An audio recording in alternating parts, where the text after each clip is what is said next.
നമസ്കാരം. മുൻ മന്ത്രിയും കോൺഗ്രസ് നേതാവുമായ KP നൂറുദ്ദീന് മർദ്ദനമേറ്റ സ്ഥലം, രാമചന്ദ്രൻ കടന്നപ്പള്ളിയെ ഓടിച്ചുവിട്ട സ്ഥലം, അതാണ് കാസർഗോഡ് ലോക്സഭാ മണ്ഡലത്തിലെ അടുത്തില. പൂർണ്ണമായും CPM പാർട്ടി ഗ്രാമം. UDF സ്ഥാനാർത്ഥി രാജ്മോഹൻ ഉണ്ണിത്താനും അടുത്തിലയിൽ എത്തുകയാണ്. രാവിലെ 11:45 സമയം. ഉച്ചതിരിഞ്ഞ് 2:30 സ്ഥാനാർത്ഥിയെ വഹിച്ചുള്ള വാഹനം അടുത്തിലയിലെത്തിയത്. പൊരുവെയിലെത്ത ജനങ്ങൾ കാത്തുനിന്ന് മുഷിഞ്ഞെങ്കിലും ഉണ്ണിത്താനെ കാണാതെ ആരും പിൻവാങ്ങിയില്ല. പാർട്ടി ഗ്രാമത്തിൽ സ്ഥാനാർത്ഥി വരുന്നതിന് മുന്നോടിയായി UDFിലെ യുവ നേതാക്കൾ പ്രസംഗിച്ചു തകർക്കുകയായിരുന്നു. പൈലറ്റ് വാഹനം രാജ്മോഹന്റെ വരവറിയിച്ചുകൊണ്ട് കുതിച്ചെത്തി. പിന്നെയും സമയമെടുത്തു സ്ഥാനാർത്ഥിയുടെ വരവിനായി. ഒടുവിൽ ഉണ്ണിത്താനെത്തി. UDFക്കാർ മുദ്രാവാക്യം വിളിച്ച് സ്ഥാനാർത്ഥിയെ സ്വീകരിക്കുകയായിരുന്നു. താമസിച്ചതിന്റെ കാര്യങ്ങൾ രാജ്മോഹൻ പ്രസംഗത്തിന്റെ ആദ്യം തന്നെ പറഞ്ഞു. രാഹുൽ ഗാന്ധിയുടെ സന്ദർശനത്തെ തുടർന്ന് കണ്ണൂരിലെ യോഗത്തിൽ പങ്കെടുക്കേണ്ടതിനാലാണ് ഇങ്ങനെ സംഭവിച്ചത്. അത് നിങ്ങളെല്ലാവരും സദയം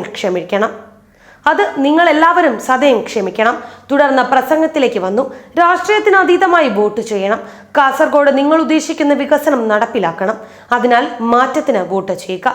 ചുരുങ്ങിയ വാക്കിലായിരുന്നു അടുത്തിലയിലെ പ്രസംഗം. തുടർന്ന് ഗ്രാമത്തിലെ കടകളിൽ കയറി വോട്ട് തേടുന്നു. അടുത്ത സ്വീകരണ കേന്ദ്രത്തിലേക്ക് അനൗൺസ്മെന്റ് വാഹനം കുതിക്കുകയായിരുന്നു. രാജ്മോഹൻ ഉണ്ണിത്താൻ ഇതാ ഈ വഴിത്താരയിൽ കൂടെ കടന്നു വരുന്നു. വർഗ ഫാസിസത്തെയും വർഗീയ ഫാസിസത്തെയും മാറ്റി നിർത്താൻ, മതേതരത്വവും ജനാധിപത്യവും സംരക്ഷിക്കാൻ രാജ്മോഹൻ ഉണ്ണിത്താനെ അനുഗ്രഹിക്കൂ, ആശീർവദിക്കൂ. അടയാളത്തിൽ വോട്ട് ചെയ്ത് വിജയിപ്പിക്കണം. നമ്മുടെ രാജ്യത്ത് ജനാധിപത്യത്തിൽ അധിഷ്ഠിതമായ ഒരു സർക്കാർ വരണം. ആ സർക്കാർ മതേതര മൂല്യങ്ങളെ ഉയർത്തിപ്പിടിക്കുന്ന സർക്കാരായിരിക്കണം. ഇന്ത്യയുടെ ഭരണഘടന ജനങ്ങൾക്ക് നൽകുന്ന മൗലികമായ അവകാശങ്ങളും സ്വാതന്ത്ര്യങ്ങളും അനുഭവിക്കാനും ആസ്വദിക്കാനും ജനങ്ങൾക്ക് അവസരം. പ്രചാരണ വാഹനം ചെങ്ങളിലേക്ക് കുതിക്കുകയായിരുന്നു. പിന്നിലെത്തിയ വാഹനത്തിൽ ഉണ്ണിത്താൻ കൈവീശിക്കൊണ്ട് കടന്നു പോകുന്നു. ചെങ്ങൽ കോൺഗ്രസ് ഭൂരിപക്ഷ ഗ്രാമമാണ്. പടക്കം പൊട്ടിച്ചും മുദ്രാവാക്യം വിളിച്ചും സ്വീകരണം. പര്യടനം താമസിച്ചതിലുള്ള പ്രവർത്തകരുടെ പരിഭവം വേറെയും. അതിന് സ്ഥാനാർത്ഥിയുടെ വിശദീകരണം ഇങ്ങനെ. അതിനിടെയാണ് പടക്കം പൊട്ടലിലെല്ലാം തീരുന്നത്. സ്ഥാനാർത്ഥി തന്നെ അതിനുള്ള വിശദീകരണവും നൽകി. അതോടെ പരിഭവക്കാരും സ്ഥാനാർത്ഥിയും കൂട്ടച്ചിരിയിൽ പങ്കുകൊണ്ടു. ഷാളുമായി 90 കഴിഞ്ഞ മുത്തശ്ശിയും 5 വയസ്സുകാരനും സ്ഥാനാർത്ഥിക്ക് സമീപവും എത്തി. മുത്തശ്ശിയുടേതായിരുന്നു ആദ്യ ഊഴം. പിന്നെ ഓരോരുത്തരായി ഷാൾ അണിയിച്ചു. ശേഷം തുറന്ന വാഹനത്തിൽ കയറി ഉണ്ണിത്താന്റെ പ്രസംഗം. ഒരു 25 വർഷം കൊണ്ട് താൻ ഇവിടെ വന്നിരുന്നുവെങ്കിൽ രക്ഷപ്പെടുമായിരുന്നു.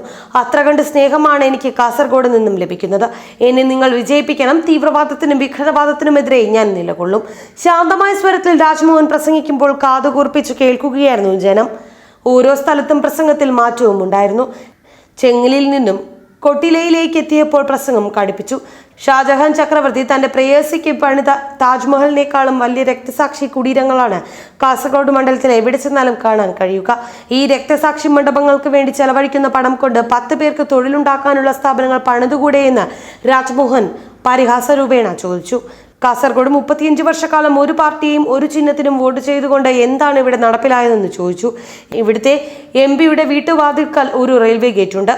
ഇന്ത്യയിൽ ദേശീയപാതയിലുള്ള ഏക റെയിൽവേ ഗേറ്റാണിത്. അവിടെ പോലും വികസനം നടന്നിട്ടില്ല. പഴയ പോസ്റ്റ് ഓഫീസിന്റെ അവസ്ഥയിലാണ് ജില്ലയിലെ റെയിൽവേ സ്റ്റേഷനുകൾ. കാഞ്ഞങ്ങാട് കാണിയൂർ റെയിൽവേ പാത ഒരു ചർച്ചാ വിഷയമല്ലാതായിരിക്കുന്നു. ഇതാണോ അവർ നടപ്പിലാക്കിയ വികസനമെന്നും അദ്ദേഹം ചോദിച്ചു. ഓരോ സ്വീകരണ സ്ഥലത്തും യുവാക്കളുടെ പ്രാതിനിധ്യം കൂടുകയായിരുന്നു. ഹാരമണിയിക്കാനും സെൽഫി എടുക്കാനും ജനക്കൂട്ടം മത്സരിച്ചു. 30 വർഷത്തിന് ശേഷം കാസർഗോഡിനെ ഉണ്ണിത്താൻ വരുതിയിലാക്കുമെന്നാണ് അണികൾ ഉറച്ചു വിശ്വസിക്കുന്നത്. അതിനുവേണ്ടി രാപ്പകലില്ലാതെ പ്രവർത്തിക്കുകയാണ് ഉണ്ണിത്താനും UDFും. News bureau, Kasaragod.